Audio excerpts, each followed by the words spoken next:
मेरा बॉम्बे में Smita Patil street theatre नाम से एक संस्था है। पिछले 30 साल से पूरे हिंदुस्तान के हर शहर गांव में जाकर अपना नाटक है इसका मंचन कर रहे हैं।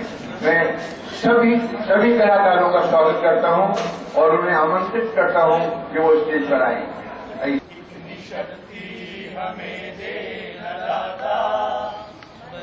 विश्वास कमजोर होना, इतनी शक्ति हमें देना दाता, का विश्वास कमजोर।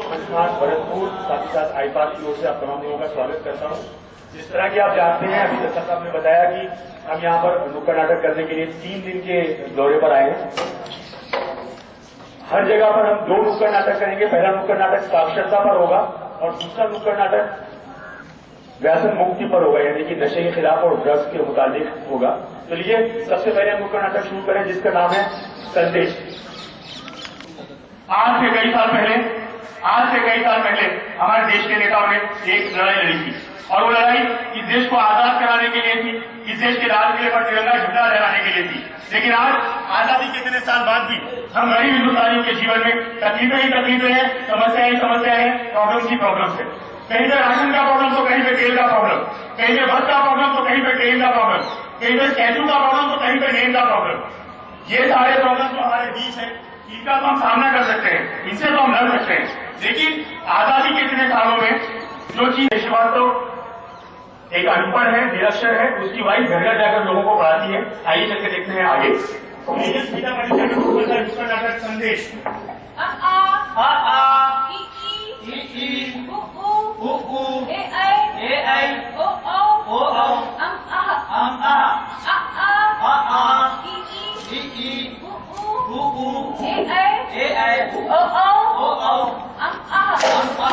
शक्ल से तो पढ़े लिखा हम लोग बीए पास सड़क पर देखकर चल नहीं सकते, लंगड़े हवाई से टकराते हो बीए पास। श्रीमती विजय श्रीवास्तव को इंदिरा गांधी पुरस्कार से सम्मानित किया गया है। अच्छा किया गया, आगे बढ़ो। इस वर्ष उन्होंने 1000 से ज्यादा लोगों को साक्षर किया है। अच्छा किया, आगे बढ़ो। और उन्होंने बताया कि उनके ससुर श्री किशन लाल श्रीवास्तव भी उनके पास पढ़ रहे हैं और उन्हें खेद है कि उनके पति विजय कुमार श्रीवास्तव आज भी अनपढ़ है। और उन्होंने बताया उनके पति श्री विजय कुमार श्रीवास्तव आज भी अनपढ़ है। यहां तक ठीक है, चल निकल मेरा ही नाम है विजय कुमार श्रीवास्तव, डेढ़ वाला। एक मैं हूं जो सारे मोहल्ले के साथ बसों कहता फिरता हूं, और एक मेरी पेतनी है जो घर घर जाकर लोगों को साक्षर करती है, लोगों को पढ़ाती है। आ आ ई ई ऊ ऊ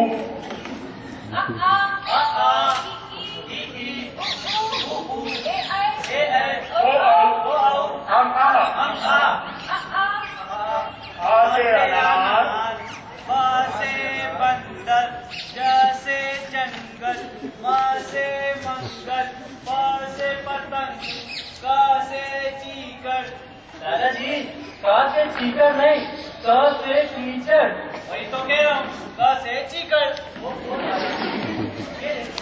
का से कीचड़, का से कीचड़। अरे हाँ, का से कीचड़ होता है, का से कीचड़, का से कीचड़। आ से अनार, ब से बंदर, ज से जंगल। दादाजी आपका तो होमवर्क पूरा किया?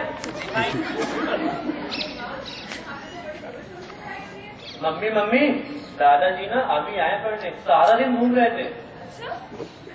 नहीं बहू, मैंने तो पूरा लिख लिया। झूठ। ये देखो बहू।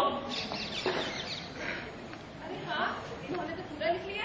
अब बोल, झूठा मैं हूँ या तू? अरे तूने अपने बाप की तरह मुझे अनपढ़ और कामचोर समझ रखा है। दादाजी राजू, बड़ों से ऐसी बातें की जाती है। देखा बहू, देखा कैसे रहती बहू, कैसे रहने तू, कैसे भूल जाऊं कि विजय अगर आज पढ़ा लिखा होता तो हमें दादा की ठोकरें खानी नहीं पड़ती। विजय अगर आज अंगूठा लगाने के बजाय हस्ताक्षर करने वाला होता तो उसने पढ़ा होता जमींदार का वो कागज जिसमें जमींदार ने मुझसे मेरे बहन, हर खेत कल्याण, घर द्वार सब कुछ लिखा दिया। और ये जाहिर भी 5000 रुपयों के लिए लगाया जमींदार के उस हमेशा के लिए मेरे तकदीर पर काली। जाने दीजिए बाबूजी, रहने दीजिए। आप हाथ मुंह धो लीजिए। अब हाथ मुंह धोने के सिवाय मेरे पास काम ही क्या बचा है? राजू, तू डॉक्टर साहब के पास गया था? हाँ मैं गया था। उन्होंने जो है ये दवाई दी है और शायद जब भी तुझे खांसी है पी लेना। और उस बोतल में क्या है? भूल गई माँ, तूने तो कहा था ना कि घर में खर्चल बहुत हो गए। हाँ तो जहर लेते आना, तुम्हें पौधे लेते आया हूँ। और माँ सवाल किया, दोनों बोतलें एक जैसी हैं। चल उसे वहाँ रख दे। देख कहीं तेरे हाथ में न लग गया हो। तू हाथ मुंह धोने का लिए खाना लगा दे। अरे नहीं माँ, मैं तो बस तेरा इंतजार कर रहा था। क्यों?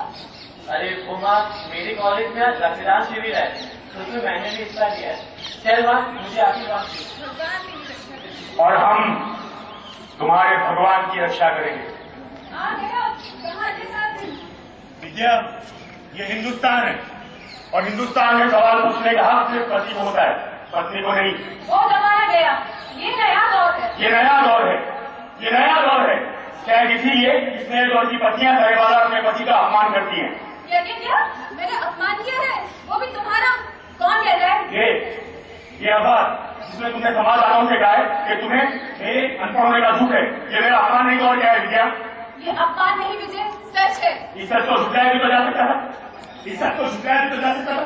पत्नी तो वो समंदर होती है जो पति के ऐबों में पर्दा डालती है, उसकी बुराइयों को छुपाती है। विजय की तुम्हारे ऐप नहीं, कमजोरी है, आलसपन है कि इस घर में विद्यार्थी होते हुए भी तुम विद्या नहीं पा सके। इसीलिए सच ही कहा है, दिया तले अंधेरा। दिया तले अंधेरा की बच्ची जब से 4 बच्चों की टीचर क्या बन गई है, मेरी जबान कैसी की तरह चबड़ चबड़ चलने लगी है। ये भाषण ये मुहावरा वहां जाकर तुम्हारा जहाँ की तुम टीचर हो। कोई फायदा होने वाला नहीं है, लेकिन कोशिश तो तुम करोगे नहीं। कोशिश नफरत है मुझे इस खिलाफ कोशिश से, नफरत है मुझे इस खिलाफ कोशिश से। कोशिश तो मैंने बहुत की थी विजय जी। संविधान के कागज पर अंगूठा लगाने के बाद बड़ी पंचायत में गांव वालों को सब समझाने की कोशिश, सारे गांव को सब समझाने की कोशिश, लेकिन किसी ने यकीन किया मेरी बात पर? नहीं, मुझे ही निकाल कर बाहर कर दिया मेरे गाँव से। याद है तुम्हें मनु साहब? हाँ याद है, अच्छी तरह से याद है कि वो मनहूस घड़ी हमारी जिंदगी में आई ही क्यों? क्योंकि तुम्हें पढ़ना लिखना नहीं आता था, क्योंकि तुम अनपढ़ थे। अनपढ़? हाँ मैं अनपढ़ हूँ, अनपढ़ तो और अनपढ़ ही रहूंगा। अरे मेरे गाँव में ना तो कोई स्कूल था ना टीचर, फिर मैं किसके पास जाकर पढ़ता विद्या? सच को झूठ करे जमाने में सच बात नहीं रहता विजय। और सच ये है कि तुम्हारे गाँव में स्कूल भी था और टीचर भी थे। तुम ही थे जो अपने जुआरी दोस्तों के साथ जुआ खेलने बैठ जाते थे। सरकार ने तुम्हें जो स्लेट और पेंसिल दी थी ना पढ़ने के लिए, वो भी तुम जुए में हार गए थे, जुआरी रह के। मैं सरकार की दी स्लेट और पेंसिल जुए में हार गया तो जुआरी हो गया। मैं सरकार की दी स्लेट और पेंसिल जुए में हार गया तो जुआरी हो गया। और वो युधिष्ठिर जो जुए में धर्मपति को हार गए थे, उन्हें तुम लोग धर्मगुरु क्यों मानते हो? मिटा सको तो मिटा दो, इतिहास के पन्नों से इनका नाम करो कोशिश। कोशिश ही करो। कुछ नहीं होगा तुम्हारे कोशिश करने से, कुछ नहीं होगा। कोशिश करने से सब होगा विजय, सब। विज्ञान के अनुसार कोशिश करने से ही बनने से इंसान बने हम लोग। जब बच्चा पैदा होता है ना, तो पहले वो देखता है, फिर धीरे धीरे दीवार का सहारा लेकर उठने लगता है, गिरता है, उठता है, फिर अचानक एक दिन अपने पैरों पर खड़ा हो जाता है। हमने कोशिश की, इसलिए आज हम अपने पैरों पर खड़े हुए हैं। जानवरों ने कोशिश नहीं की, इसलिए बेचारे को आज भी 4 पैरों पर चल रहे हैं। जब हम अपने पैरों पर खड़े हुए तो हमें मिले ये 2 हाथ, जिसके जरिए हमने इस धरती को स्वर्ग समान बनाया। समझे मिस्टर श्रीवास्तव? मैं पति को नाम लेके बुलाती हूँ, मैं पति को नाम लेके।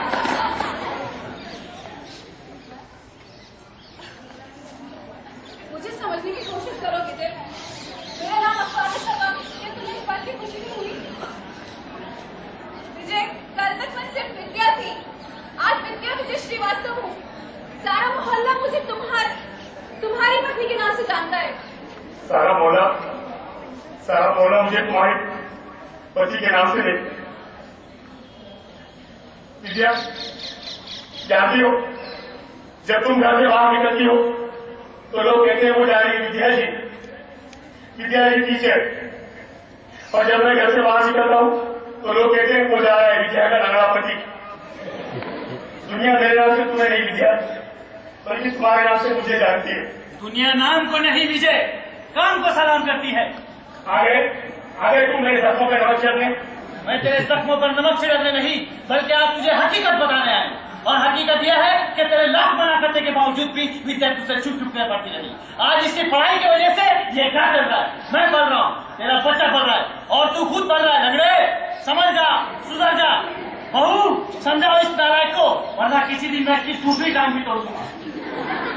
इसलिए मेरी दूसरी टांग भी तोड़ देंगे। वो तो ऐसे है जैसे सारी जिंदगी इनकी बहू ने इनको कमा कर दिया है। वो तो ट्रेन एक्ट में मेरी टांग कटने के बाद विद्या ने घर से बाहर कदम निकाला, और ऐसी मजा क्या के लिए घर से बाहर निकलती। हर पढ़े लिखे को घर से बाहर निकलना चाहिए। उन लोगों को पढ़ाने जो पढ़ न सके, जो अनपढ़ है तुम्हारी तरह। कहाँ जा रही हो? पढ़ाने। पढ़ाने? और वो भी रात को 8 बजे? हाँ, रात को 8 बजे, क्योंकि वो झुग्गी झोपड़ी में रहने वाले लोग दिन में काम करते हैं। विजय, वो लोग दिन में काम करते हैं, रात को 8 बजे के बाद पढ़ते हैं। वो लोग दिन में काम करते हैं, रात को 8 बजे के बाद पढ़ते हैं। जानती हो विजया इन झुग्गी झोपड़ी में कैसे लोग रहते हैं, कैसे आदमी रहते हैं? जानती हूँ विजय, अच्छी तरह से जानती हूँ। वो लोग बहुत अच्छे आदमी हैं। घर से बाहर निकलोगी तो अच्छे आदमी को मिलेंगे, घर से बाहर निकलोगी तो अच्छे आदमी को मिलेंगे। अपने दोनों पैरों पर चलने वाले, सही तरह चल रहे, आवाज चली। तुम हद से आगे बढ़ रहे हो। और तुम सरहद से आगे बढ़ रही हो क्या? पढ़ना आने के बाद पढ़ाना मेरा फर्ज है। पढ़ना आने के बाद पढ़ना तुम्हारा फर्ज है, अपने लंगड़े और लाचार पति की देखभाल करना तुम्हारा फर्ज नहीं। वो फर्ज अदा करके ही तो मैं पढ़ाने चाहती हूँ। उन लोगों को पढ़ाने जो पढ़ न सके, जो अनपढ़ है तुम्हारी तरह। जैसे तुम्हारे अकेली के पढ़ाने से सारे हिंदुस्तान के अनपढ़ जाहिलों को पढ़ना लिखना आ जाएगा, सारा भारत साक्षर हो जाएगा। तुम अकेली क्या करोगी? आजादी की लड़ाई भी तो गांधी जी ने अकेले की शुरू की थी ना। आजादी की लड़ाई गांधी जी ने अकेले शुरू की थी और लटका के चले गए हम सबको। विजय, विजय, विजय क्या हुआ? विजय, विजय, विजय क्या हुआ? विजय, विजय, विजय क्या हुआ? विजय, विजय, विजय क्या हुआ? दवाई, दवाई कहाँ है विजय? विजय, बोतल, विजय, विजय, विजय, विजय, विजय ये बोतल दो है, उसमें से दवाई कौन सी है? विजय, विजय, अरे सबको बता दिए, पढ़ के बता दवाई कौन सी है? अरे भाई कोई बताएगा भाई तो दवाई कौन सी है? ये दवाई है, ये विजय, विजय बोला भाई, विजय दवाई पिला तो विजय, दवाई क्या? राजू, बाबू जी, विजय, माँ, विजय, विजय क्या हुआ बहू को? क्या हुआ? बाबू जी ये को खांसी हो रही थी, मैंने दवाई पिला दी। अरे अरे ये क्या किया?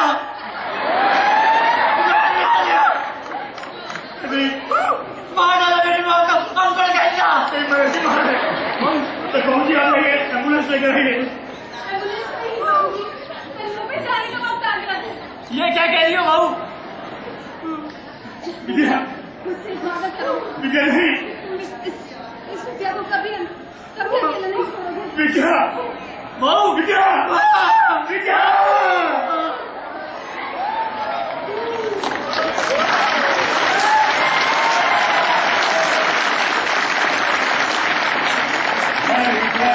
में हो विद्या वो भारत शिक्षित सारा, यही संदेश हमारा, यही संदेश हमारा।